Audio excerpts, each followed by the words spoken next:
Break બાદ આપનું સ્વાગત છે। તો ઓવરઓલ માર્કેટ જો ફરીથી એ રેન્જમાં 22,200થી લઈને 300ની રેન્જમાં કારોબાર જોવા મળ્યો છે। સપ્તાહનો છેલ્લો દિવસ વીકલી ક્લોઝિંગ તો ફિલહાલ જો ખરાબ જોવા મળ્યું છે। સેન્સેક્સની વીકલી એક્સપાયરી સેકન્ડ હાફમાં એન્ટર હવે થઈ ગયા છે, તો કઈ રીતની મોમેન્ટમ ખાસ કરીને જોવા મળશે ફોકસ કરીશું સર્વત એરલાઇન્સની સાથે કરીશું। ભારતીય માર્કેટમાં સપ્તાહના છેલ્લા દિવસે જોવા મળ્યો ભારે ઘટાડો। નિફ્ટી 400 પોઈન્ટના કડાકા સાથે 22,300ની નીચે કારોબાર, તો સેન્સેક્સમાં પણ ભારે વેચવાલી 1300 પોઈન્ટના કડાકા સાથે 71,900ની નીચે કારોબાર।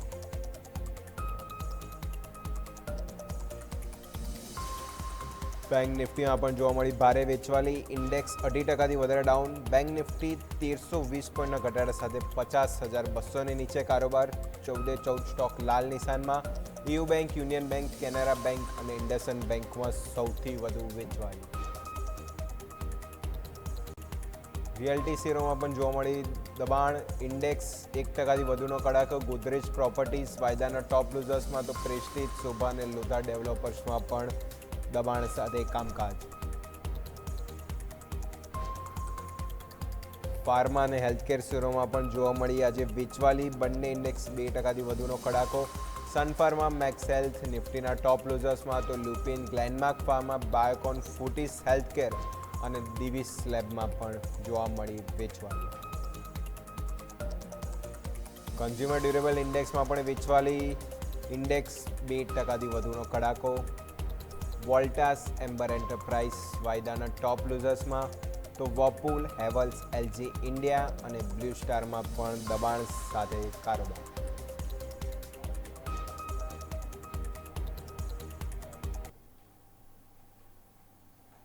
તો માર્કેટ જો પરિસ્થિતિ તો ખરાબ જોવા મળી જ રહી છે।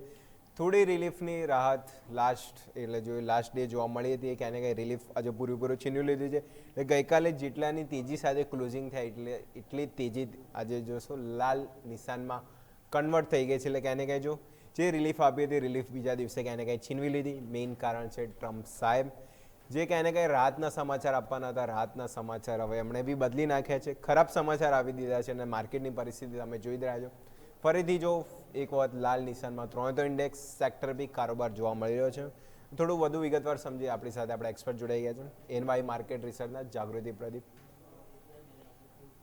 તો જાગૃતિ મેડમ, પહેલાં તો ગુડ આફ્ટરનૂન, શોમાં સ્વાગત છે। તો માર્કેટ ફરીથી એ જ લાલ રંગમાં જોવા મળ્યા છે। ટ્રમ્પ સાહેબના જે સંકેતો ફરીથી નેગેટિવ જોવા મળે છે, સેન્ટિમેન્ટ ખરાબ થઈ રહ્યા છે। ક્રૂડ ફરીથી $160 પાર, એટલે રાતના સમાચાર આપવાના હતા પણ હવે રાતના તો નહીં, ખરાબ સમાચાર આપી દીધા છે। સેન્ટિમેન્ટ એના લીધે માર્કેટનું વીકલી ક્લોઝિંગ ક્યાંને ક્યાંય જો 3 ઇન્ડેક્સ ખાસ કરીને નિફ્ટી, બેંક નિફ્ટી ખરાબ તરફ આપવાનો પ્રયાસ કરી રહ્યા છે। તો નિફ્ટી, બેંક નિફ્ટી કઈ રીતના ફોકસ કરીશું આ લેવલે? Good afternoon everyone. માર્કેટમાં ક્લિયર પ્રેશર જોવા મળ્યું છે અને ટેકનિકલ નથી, આ એક ન્યૂઝ ડ્રીવન કરેક્શન છે એવું આપણે સમજી શકીએ। હવે ગ્લોબલ ફ્રન્ટ પર જે યુએસ અને ઈરાન ટેન્શનનું એસ્કેલેશન થયું છે એના લીધે આ ઓવરઓલ ઇમ્પેક્ટ આજે આપણને જોવા મળી છે અને નિફ્ટીની કમ્પેરિઝનમાં Bank Nifty relatively weak perform કરી રહ્યું છે, બીકોઝ આરબીઆઈના જે ફોરેક્સ રિલેટેડ રેસ્ટ્રિક્શન્સ છે એની ઇમ્પેક્ટ પણ અલોંગ વિથ ધ ન્યૂઝ ફેક્ટરિંગ થઈ ગઈ છે। હવે જે રીતે વિક્સ વધી રહી છે, ઓવરઓલ માર્કેટમાં ટ્રેડર્સનો અપ્રોચ કોશિયસ થઈ ગયો છે અને હોવો જ જોઈએ, રાઈટ? તો શોર્ટ ટર્મમાં ટ્રેડર્સ શોર્ટ ટર્મમાં તમે જુઓ તો અત્યારે હાલ તો સેન્ટિમેન્ટના લીધે ઘણું દબાણ જોવા મળી રહ્યું છે, પણ એક પેટર્ન બની રહી છે ટેકનિકલી જો આપણે જોઈએ તો એ એક ઇન્ડિકેશન આપે છે કે પુલબેક રેલી તમને શોર્ટ કવરિંગ આવી શકે, પણ ઓવરઓલ સિનારીઓ ડાઉન સાઇડનો છે। એટલે કોઈ પણ જો પુલબેકની રેલી તમને જોવા મળે તો એ સેલ ઓન રાઇઝ માટેની એક અપ્રોચ તમે રાખી અને માર્કેટમાં ચાલી શકો। ઇન્વેસ્ટર્સ હોય કે ટ્રેડર્સ હોય, ઓવર લેવરેજ નહીં કરવું અને ડિસિપ્લિન ટ્રેડિંગ કરવું એવી ઓવરઓલ રિક્વેસ્ટ રહેશે। અને હવે લેવલ્સની વાત કરીએ તો નિફ્ટીમાં આપણે જે રીતે ગઈકાલે ડિસ્કસ કર્યું હતું 21,956 અને 21,754 આ બે ઇમિડિયેટ સપોર્ટ છે। અને એટલે પહેલા તો 22,000નો એક સેન્ટિમેન્ટ લેવલ આવશે છે અને એના પછીના આ બંને સપોર્ટ લેવલ્સ છે અને અપસાઇડ રેઝિસ્ટન્સ 23,512. એના પછી જ માર્કેટમાં સેન્ટિમેન્ટ ચેન્જ થાય એવું લાગી રહ્યું છે. અને બેંક નિફ્ટીની વાત કરીએ તો ઓલરેડી ઇમ્પોર્ટન્ટ સપોર્ટ 50,000ની આસપાસ જ ટ્રેડ કરી રહ્યું છે. સો આની નીચે 49,918 નો એક ઇમિડિયેટ સપોર્ટ છે અને અપસાઇડ રેઝિસ્ટન્સની વાત કરીએ તો 53,392 એ એક ઇમિડિયેટ રેઝિસ્ટન્સ રહેશે. તો ઓવરઓલ સેલ ઓન રાઇઝ નો અપ્રોચ સાથે માર્કેટમાં કોશિયસ અપ્રોચ સાથે ટ્રેડિંગ કરવું કાં તો પછી એક ડિસિપ્લિન અપ્રોચ રાખવો. તો ટ્રેડિંગ વિલાલ ફ્યુ જોઈશું. ઇન્ડેક્સ બેસિક તો હાલ લેવલ સ્પેસિફિક ધ્યાન રહેશું, થોડું કોશિયસ વ્યૂ રાખીશું કારણ કે માર્કેટ વોલેટાઇલી વધારે છે અને સેન્ટિમેન્ટ બીજો ક્યાંય ને ક્યાંય ખરાબ સમાચારના લીધે રિએક્શન ભારે ઇન્ડેક્સમાં એના લીધે જ ખાસ કરીને જોવા મળ્યું છે. ટેકનિકલ લેવલ સ્પેસિફિક પણ વાત કરેલી તો જેમ લેવલ જે વાત કરી હતી 21,956 અને 22,000નો સપોર્ટ જે મેઇન ફોકસ કરીશું. ઉપર નવી તેજી માટે ક્લિયર કટ 23,500 એ ક્રોસ થાય છે તો જ નવી તેજી કરીશું. ફિલહાલ જે બાઉન્સ બેક ઉછાળ મળે છે તો સેલ ઓન રાઇઝ સ્ટ્રક્ચર જ અપનાવીશું. સેમ બેંક નિફ્ટી પ્રેશર જો ઘટવામાં બેંક નિફ્ટી કન્ટિન્યુઅસ હોય છે. આજે પણ બેંક નિફ્ટી જોવા મળે છે. પીએસયુ પ્રાઇવેટ બેંક બંને દબાણ બનાવી રહ્યા છે એટલે બેંક નિફ્ટીમાં બી 50,000 મહત્વના સપોર્ટ આજુબાજુ કાઉન્ટર કર્યો છે. એના ઉપર છે ત્યાં સુધી સારું છે. નવી તેજી માટે અહીંયા બી 53,390 એ લેવલ થાય છે તો જ અહીંયા નવી એટલે થોડી રિલીફની રાત માનીશું. આ સ્ટ્રક્ચર ઉપર જાય છે તો જ ત્યાં સુધી cell on rise structure cautious view રાખીશું અને trading B discipline trading.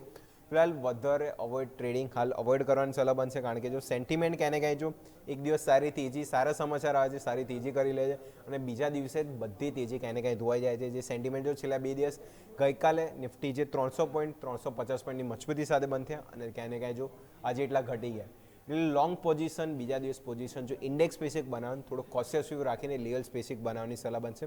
Cell on rise structure અપનાવીશું લેવલ સ્પેસિફિક. તો નિફ્ટી બેંક નિફ્ટી આ લેવલ સ્પેસિફિક ખાસ કરીને ફોકસ કરીશું. નેક્સ્ટ ક્વિકલી સવાલ તરફ જતા રહીએ તો પહેલો સવાલ છે હર્ષજીનો આવેલો છે. બહુ ઇન્ટરેસ્ટિંગ કાઉન્ટર આ સ્ટોક જો આજે સારું ઘટ્યો બી ખરી અને નીચેથી સારું એવું રિકવરી પણ જોવા મળી.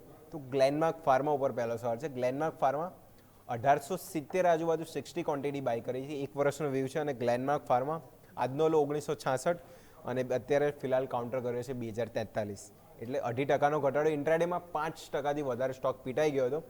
સારું બાઉન્સ બેક ગ્લેનમાર્ક ફાર્મા જોવા મળ્યું છે. તો જાગૃતિ મેડમ ગ્લેનમાર્ક ફાર્મા ઓવરઓલ ઇન્ટ્રાડેમાં તો સારી એવી રિકવરી ઘટ્યા પછી બતાવી તો એક વખત આ ઘટાડા સાથે જે રિકવરી બતાવી છે એક વખત એક્ઝિટ લઈ લેવું જોઈએ. સારા પ્રોફિટમાં આ લેવલે ચાલી રહ્યા છે કે હજી બી કોશિયસ વિવરાજ સાથે ક્વોન્ટિટી હોલ્ડ કરી શકે ગ્લેનમાર્ક ફાર્મા? જો સારા એવા પ્રોફિટમાં છે ગ્લેનમાર્ક ફાર્મામાં અને અત્યારે ઓવરઓલ તમે સિનારીઓ જુઓ તો ટેકનિકલ્સ તમને એટલા ઇફેક્ટિવલી લેવલ્સ નથી બતાવી રહ્યા બિકોઝ જેમાં જે 1966 સુધી નીચે જતો રહ્યો હતો સ્ટોક અને એના પછી પાછું બાઉન્સ બેક આપેલું છે. સો સ્ટોકમાં અત્યારે જો તમારે એકદમ સ્ટ્રોંગ રોબસ્ટ અપસાઇડ જોવી હોય તો એ 2150ના લેવલની ઉપર જ જોવા મળશે. તો એક ટ્રેલિંગ સ્ટોપ લોસ 2008નો રાખી અને પછી હોલ્ડ કરો એટલે શું છે કે પરચેસ પ્રાઇસની ઉપરનો એક ટ્રેલિંગ સ્ટોપ લોસ પણ લાગી જશે અને રિસ્ક હશે તો એ મિટિગેટ કરી શકીએ આપણે. So trailing stop loss above cost 2008નો રાખી અને હોલ્ડની સલાહ રહેશે. ઓકે, તો ગ્લેનમાર્ક ફાર્મા સારી રિકવરી સ્ટોકે બતાવી.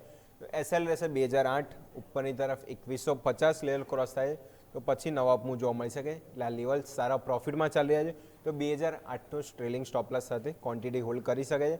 સારી રિકવરી બધા ફાર્મા હેલ્થકેર સ્ટોકમાં છે ખાસ કરીને ગ્લેનમાર્ક ફાર્મા. તો ટ્રેલિંગ સ્ટોપલાસ 2008 ખાસ કરીને અહીંયાથી ફોકસ રાખે. હોલ્ડની સલાહ ગ્લેનમાર્ક ફાર્મા આ લેવલે જોવા મળી રહી છે.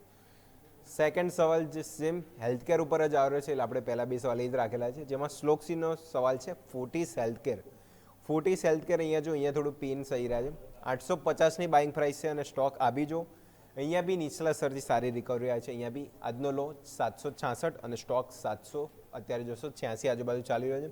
તેમને બાઇંગ પ્રાઇસથી જો તો એક્ઝેક્ટ 45 રૂપિયા આજુબાજુ પેનમાં ચાલી રહ્યા છે ફોર્ટિસ હેલ્થકેર. તો જાગૃતિ મેડમ ફોર્ટિસ હેલ્થકેર આ બી સ્ટોક છે રિકવરી આવી પણ એમના બાઇંગ પ્રાઇસથી તો જો નીચે ચાલી રહ્યો છે અને ફોર્ટિસ હેલ્થકેર એક વખત તો જો સ્ટોક 1000ને પાર ગયો હતો ત્યાંથી down side continuous down side આ સ્ટોક બતાવી રહ્યો છે ફોર્ટિસ હેલ્થકેર. તાલે એટલે ફોર્ટિસ હેલ્થકેર શું સલાહ બનશે? જો ફોર્ટિસ હેલ્થકેર ફંડામેન્ટલી ઘણો સારો સ્ટોક છે. ઓવરઓલ માર્કેટના સિનારીઓ પ્રમાણે એની અંદર દબાણ જોવા મળ્યું છે. તો ફોર્ટિસ હેલ્થકેરમાં એક 700 50ની આસપાસ સપોર્ટ રાખી અને હોલ્ડની સલાહ રહેશે. વી કેન અન્ડરસ્ટેન્ડ કે ઘણો ખાસો નીચો આવી ગયો છે સ્ટોક, પણ 855 ક્રોસ કરશે પછી એની અંદર પાછી રેલી ચાલુ થઈ જશે અપ ટુ 900 930 સુધીની.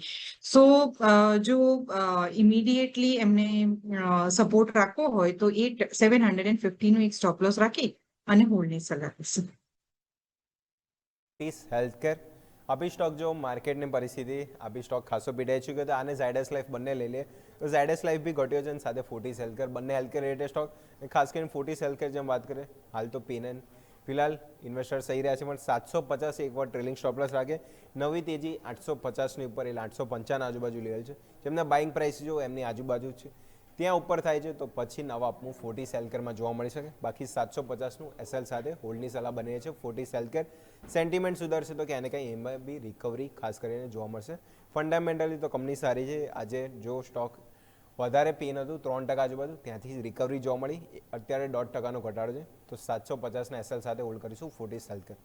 આજ સાથે સમય થઈ ગયો છે બ્રેકનો. બ્રેક લઈશું અને બ્રેક બાદ જે અન્ય દર્શકોનો સવાલ છે એના પર બી ચર્ચા યથાવત રાખીશું.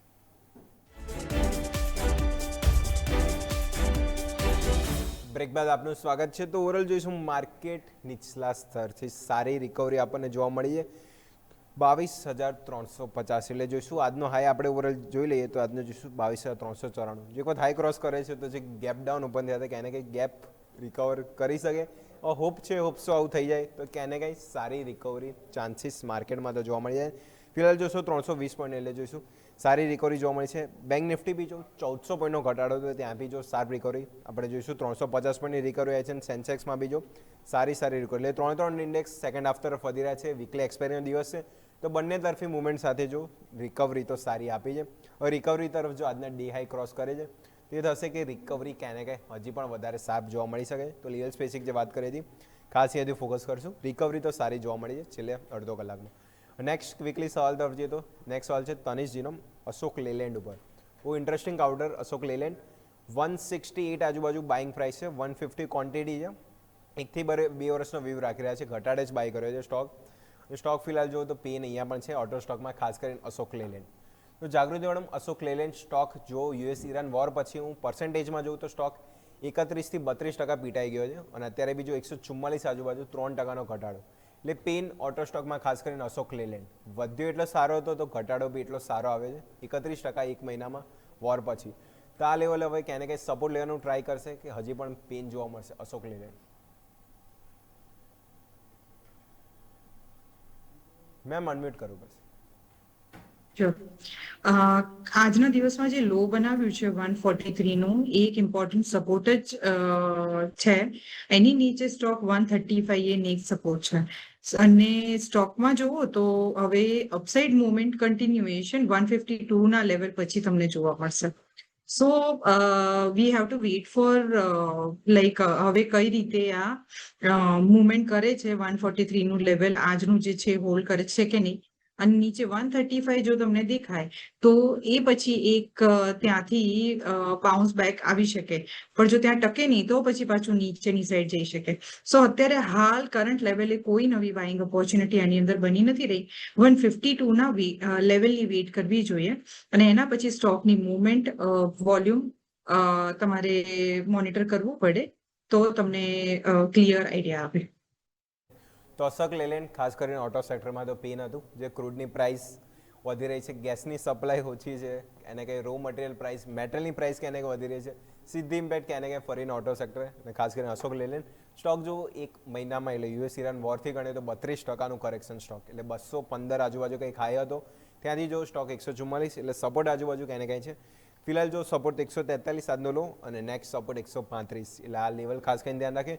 નવી અપસાઇડ માટે 152નું લેવલ એ ક્રોસ થાય છે તો પછી કઈ રીતનું સ્ટ્રક્ચર બને છે અશોક લેલેન્ડ, કઈ રીતના બાઉન્સબેક જોવા મળે છે ખાસ કરીને ફોકસ કરશું. તો નવી બાઇંગ અવોઇડ છે આ લેવલ સ્પેસિફિક ખાસ કરીને ધ્યાન રાખે. સપોર્ટની જેમ વાત કરીએ 143 અને 135 બે સપોર્ટ, ઉપરની તરફ રેઝિસ્ટન્સ રહેશે 152. એ ક્રોસ કરે છે તો પછી નવા અપમૂવ માટે રેડી થશે અશોક લેલેન્ડ. આજે બી ક્યાંય ને કંઈ કાઉન્ટર જો 3%નું કરેક્શન છે તો લેવલ સ્પેસિફિક હોલ્ડની સલાહ બને છે અશોક લેલેન્ડ. નેક્સ્ટ સવાલ તરફ જઈએ તો નેક્સ્ટ ઓવરઓલ એનબીએફસી ઉપર છે આદિત્ય બિરલા કેપિટલ. ઓવરઓલ જોશો આ સ્ટોક ફાઇનલી જોશો એફઓમાં એન્ટ્રી થઈ 1 એપ્રિલથી જે 12 સ્ટોકની એન્ટ્રી થવાની હતી, સાથે EB કેપિટલ અને બી એન્ટ્રી થઈ ગઈ છે. તો આદિત્ય બિરલા કેપિટલ સ્ટોક જો યરલી રિટર્ન તો નો ડાઉટ NBFC સારા જ રહ્યા છે. તો બાઇંગ પ્રાઇસ જો 244, સ્ટોક 291 એટલે સારા પ્રોફિટમાં છે. 300નું લેવલથી નીચે આવી ગયો છે. હાઈ આપણે જોઈશું 370 હાઈ લગાવીને સ્ટોક ફિલહાલ નીચે આવી રહ્યો છે. એટલે સારા એવા પ્રોફિટમાં તો ચાલી રહ્યા છે. EB કેપિટલ પણ NBFC અને સાથે બેન્કિંગ સ્ટોક બંને જો ભારે ઘટાડો બતાવી રહ્યા છે. તો જાગૃતિ મેડમ, આદિત્ય બિરલા કેપિટલ ખાસ કરીને NBFC અને બેન્કિંગ ફિનાન્સ રિલેટેડ સ્ટોક છે. કરેક્શન સૌથી વધારે પેન ત્યાં જોવા મળી છે. તો એક વખત એક્ઝિટ લઈ લેવી જોઈએ આ લેવલે, સેન્ટિમેન્ટ જ્યાં સુધી નથી સુધરતા ત્યાં સુધી. આદિત્ય બિરલા કેપિટલ તમે જુઓ તો વીકલી ચાર્ટ ઉપર એક પાઇવટ લેવલ પર અત્યારે સ્ટોક ટકી રહ્યો છે, બરાબર. અને ડેલી ચાર્ટ પર જુઓ તો હા 300 ની નીચે, 310 ની નીચે ટ્રેડ કરવા માંડ્યો છે. સો અત્યારે જે કરંટ લેવલ ચાલી રહ્યું છે 280 790 વચ્ચેનું એક ઇમ્પોર્ટન્ટ સપોર્ટ છે. હવે જો એ ક્રોસ કરી નાખશે તો પછી સ્ટોકમાં દબાણ જોવા મળશે. તો સૌથી બેસ્ટ સ્ટ્રેટેજી છે કે 280 નો એક ટ્રેલિંગ સ્ટોપ લોસ એમની કોસ્ટની ઉપર મૂકી અને હોલ્ડ કરે. અને જો 310 ની ઉપર સ્ટોક જતો રહે તો પછી એમાં પાછી અપસાઇડ જોવા મળશે. પણ જો 310 ની આજુબાજુ સ્ટોક ટકે નહીં તો પછી ત્યાં એક વખત એક્ઝિટ કરી લેવી જોઈએ. અત્યારે ટ્રેલિંગ સ્ટોપ લોસ 280 ની આસપાસ રાખવાની સલાહ રહેશે. ઓકે, તો 280 ટ્રેલિંગ સ્ટોપ લોસ. નવા આપવું માટે 310નું લેવલ, 310 ક્રોસ થાય છે તો નવા આપવું. જો ક્રોસ નથી થતું ત્યાં સ્ટોક રેઝિસ્ટન્ટ કાં તો કે સપોર્ટ લેવાનું ટ્રાય નથી કરતું, એક વખત એક્ઝિટ લઈ શકે છે. નીચેની તરફ સ્ટોપ લોસ 280 રાખીશું. તો ફિલહાલ હોલ્ડની સલાહ છે, 280ના SL સાથે હોલ્ડ કરીશું. આજે બીજો સ્ટોક કે નેગેટિવ રિએક્શન માર્કેટ સાથે જોવા મળી છે. અને નેક્સ્ટ સવાલ તરફ જઈએ ક્વિકલી, તો વિશાલજીનો સવાલ છે LG ઇન્ડિયા. ઓવરઓલ જોઈશું રિસેન્ટલી લિસ્ટેડ IPO, અને IPO પછી જો કે સ્ટોક જો વન સાઇડેડ નીચેની તરફ જ સ્પેલ જોવા મળી છે. આ વીકમાં જોઈએ તો LG ઇન્ડિયા ખાસ કરીને જોઈશું તો સ્ટોક 10%થી વધારે કરેક્શન આપી છે. આજે બી કાઉન્ટર 5%નો ઘટાડો બતાવ્યો છે 1314ના લેવલ. આજનો લો જોઈશું તો 1304, 1314 ચાલી રહ્યો છે. તેમના બાઇંગ પ્રાઇસથી જોવું તો એક્ઝેક્ટ 120 રૂપિયા કાઉન્ટર નીચે ચાલ્યું છે, એટલે ખાસા પેનમાં છે. 200 ક્વોન્ટિટી છે એટલે જોઈશું થોડું પેન વધારે સાઈડ જોવા મળ્યું છે. તો ઇલેક્ટ્રોનિક ઇક્વિપમેન્ટ સ્ટોક કે ગરમી વધી રહી છે, ડિમાન્ડ તો વધશે પણ LG ઇન્ડિયા કે જો નેગેટિવ રિએક્શન, ભારે ઘટાડો. તો જાગૃતિ મેડમ, LG ઇન્ડિયા ખાસ કરીને લિસ્ટિંગ પછી વન સાઇડેડ ડાઉન સાઇડ. આજે બીજો 1304 ઇન્ટ્રાડે લો, 5%નો ઘટાડો. સાપ્તાહિક બીજો સ્ટોક ભારે ઘટી ચૂક્યો છે. LG ઇન્ડિયા આ લેવલે શું સલાહ બનશે? પછી સ્ટોકમાં ઘણું દબાણ છે અને IPO પ્રાઇસથી ઉપર આવવાની કોશિશ પણ કરી નથી. હવે 1290 નું એક સપોર્ટ છે. જો એ ક્રોસ કરી નાખશે તો પછી સ્ટોક 1168 સુધી નીચે જઈ શકે. સો કેટલું રિસ્ક એમનું એ લઈ શકે છે એના પર ડિપેન્ડ છે. સો 1290 ની નીચે સ્લિપ થઈ જાય તો પછી 1168 સુધીના લેવલ્સ તમને આની અંદર જોવા મળી શકે. જ્યાં સુધી સ્ટોક 1490 ક્રોસ નહીં કરે ત્યાં સુધી એક નવી અપસાઇડ તમને આની અંદર નહીં જોવા મળી શકે. સો કમ્પ્લીટલી કોલ એમનો છે કે એમણે હવે આ 1290 લેવલ ક્રોસ કરે અને લોસમાં ઉભા રહેવું છે કે પછી એક્ઝિટ કરી દેવું છે. Fundamentally we are not so bullish on this stock. Okay, તો LG ઇન્ડિયા પેન ખાસ કરીને સ્ટોકમાં આવી છે અને ઇન્વેસ્ટરના પોર્ટફોલિયોમાં બી જો ખાસ કરીને આના લીધે પેન વધી ગયું છે. સવાલ એટલા માટે જ આવ્યો છે. એ જોઈશું 1290 લેવલ, જો અહીંયાથી પણ ફર્ધર ઘટાડો જોવા મળે તો 1290 લેવલ ડિસ્ટર્બ થાય છે તો પછી ફર્ધર વધારે ઘટાડો LG ઇન્ડિયામાં ખાસ કરીને જોવા મળી શકે છે. નવી તેજી માટે 1490 લેવલ, જે IPO પ્રાઇસ આજુબાજુ હતું એ લેવલ આજુબાજુ આવે છે તો જ નવી તેજી, બાકી ફર્ધર વધારે ઘટાડો LG ઇન્ડિયામાં જોવા મળી શકે. એટલે એમના ફાઇનાન્શિયલ જે એડવાઇઝર છે ખાસ કરીને એના તરફથી જોઈને આ સ્ટોક ડિસ્કસ કરીએ. તો LG ઇન્ડિયા ખાસ કરીને પેન આજે જો 5%થી વધારે ઘટાડો LG ઇન્ડિયા ખાસ કરીને અહીંયા જોવા મળી રહ્યો છે. હવે લાસ્ટ સવાલ ક્વિકલી લઈ લે તો લાસ્ટ ક્વેશ્ચન છે જોઈશું સમરજીનો વારી એનર્જીસ બહુ ઇન્ટરેસ્ટિંગ. 2820 આજુબાજુ 100 ક્વોન્ટિટી બાય કરી છે. સ્ટોક આજે બી જો 3000નું લેવલ નીચે ગયો હતો, ફરીથી 3027, 2%નો ઘટાડો. પણ વારી એનર્જીસ ગઈકાલે જો પ્રીમિયર એનર્જીસ સારી મજબૂતી હતી 5%, પણ વારી એનર્જીસ 0.5% ઘટાડો સાથે હતો. એટલે કે કંઈક કોન્ટ્રા વ્યૂ થોડો બંને સ્ટોકમાં જોવા મળ્યો છે. પણ આજે બંને સ્ટોક જો નેગેટિવ છે.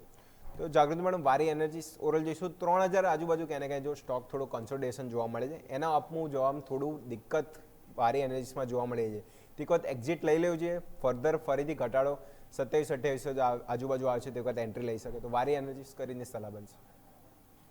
જો ગ્લોબલ જે રીતના પ્રોબ્લેમ્સ છે એ પ્રમાણે એનર્જી સેક્ટર પરનું ફોકસ વધશે. બરાબર. અને જ્યાં સુધી સ્ટોક 2964 ની ઉપર ટકી રહ્યો છે ત્યાં સુધી આની અંદર કોઈ રિસ્ક લાગી નથી રહ્યું. સો હોલ્ડની સલાહ રહેશે. 2964 નો એક ટ્રેલિંગ સ્ટોપ લોસ એમની કોસ્ટની ઉપર મૂકી દે અને હોલ્ડ રાખે. આ સ્ટોક જેવો 3230 નું લેવલ ક્રોસ કરશે તમને એની અંદર 3388 અને એની ઉપર 3490 સુધીના લેવલ્સ પણ જોવા મળી શકે. પણ patience is the key and a trailing stop loss is the important level at important level 2964 તો કેપિટલ પ્રોટેક્શન માટે. બટ ઓવરઓલ ફંડામેન્ટલી અને અત્યારના સિનારીઓ પ્રમાણે સ્ટોકમાં અમારો વ્યૂ પોઝિટિવ છે. ઓકે, તો વારી એનર્જીસ વ્યૂ પોઝિટિવ છે, પણ એક જે લાઇન સારી કીધી કે પેશન્સનો હાલ ટાઈમ છે, માર્કેટ ઘટાડો હોય તો ખાસ કરીને ઇન્વેસ્ટર આલ્યો એટલે પેશન્સ રાખીને પોર્ટફોલિયોમાં જો સારા લેવલનો સ્ટોક મળતો હોય, ફંડામેન્ટલી સારો હોય તો એવરેજ કરી શકે છે. અહીંયા બી 2964 એસએલ તરીકે રાખે. નવી તેજી 3230નો લેવલ ક્રોસ થાય છે તો પછી આરામથી સ્ટોક 3334 સુધીના પણ નવા ટાર્ગેટ ઓપન થશે. વારી એનર્જીસ એનર્જી પેકની ડિમાન્ડ ફ્યુચરમાં આની ડિમાન્ડ વધશે. ગ્લોબલ તણાવનું ઇમ્પેક્ટ આ એક જે સેક્ટર એવું છે જેમાં નહીં જોવા મળે, તો વારી એનર્જીસ વ્યૂ પોઝિટિવ છે, તો ખાસ કરીને હોલ્ડની સલાહ બની છે વારી એનર્જીસ 2965ના સ્ટેલિંગ સ્ટોપ લોસ સાથે. તો જાગૃત આ સાથે સમય થઈ ગયો છે શો સમાપ્તિનો. તો જેટલા બી દર્શકોના સવાલ ડિસ્કસ કરે આપણા ડિસ્કસ. યસ, આજે આપણે ઇન્ડાઇસીસના લેવલ્સ પણ ડિસ્કસ કર્યા અને ક્લાયન્ટ્સના ક્વેશ્ચન્સ બી લીધા. સો આમાં અમારી પર્સનલ કોઈ પોઝિશન્સ છે નહીં. અમે સ્પેસિફિક લેવલે અમારા ક્લાયન્ટ્સને અમુક સ્ટોક આપેલા હોઈ શકે. કોઈ પણ ઇન્વેસ્ટમેન્ટ કે ટ્રેડિંગ ડિસિઝન્સ લેતા પહેલા પર્સનલ ફાઇનાન્શિયલ એડવાઇઝરની સલાહ જરૂરથી લેવી. શોમાં આમંત્રણ આપવા માટે ખૂબ ખૂબ આભાર. થેન્ક યુ જાડુ મેડમ શોમાં જોડાવા માટે. તો ઘણા બધા ક્વેશ્ચન ડિસ્કસ કર્યા, લેવલ સ્પેસિફિક ધ્યાન રાખ્યું, એ બધા લેવલ અહીંયા ધ્યાન રાખીશું જે દર્શકોના સવાલ હતા. અને જે અમુક રહી ગયા છે જે નેક્સ્ટ આગળ ડિસ્કસ લઈ લઈશું. ફિલહાલ માર્કેટ જો પરિસ્થિતિ ક્યાં ને ક્યાંય જો નીચલા સ્તરથી રિકવરી આપણને જોઈશું જોવા મળી છે 344 આજુબાજુ. હવે આજનો હાઈ 394 એ ક્રોસ થાય છે તો પછી જોઈશું કે આગળ બાઉન્સ બેક રેલી ફરીથી જોવા મળશે. સેકન્ડ હાફ તરફ જોઈશું. 1 વાગ્યાનો ટાઈમ હવે નજીક પહોંચી ગયા છે. વીકલી એક્સપાયરી દિવસ છે તો મુવમેન્ટ હવે ખાસ કરીને વધારે જોવા મળશે, તો ફોકસ કરીશું. આજ સાથે સમય થઈ ગયો છે બ્રેકનો. બ્રેક લઈશું અને બ્રેક બાદ જે આગળ શોમાં વાતચીત કરીશું મહત્વના સમાચાર કે લંચ ટાઈમમાં ખાસ કરીને કયા સ્ટોક સ્પેસિફિક હતા, મહત્વના સમાચાર આવ્યા હતા અને એ રીતનું મોમેન્ટમ જોવા મળી હતી, વાત કરીશું એક બ્રેક બાદ.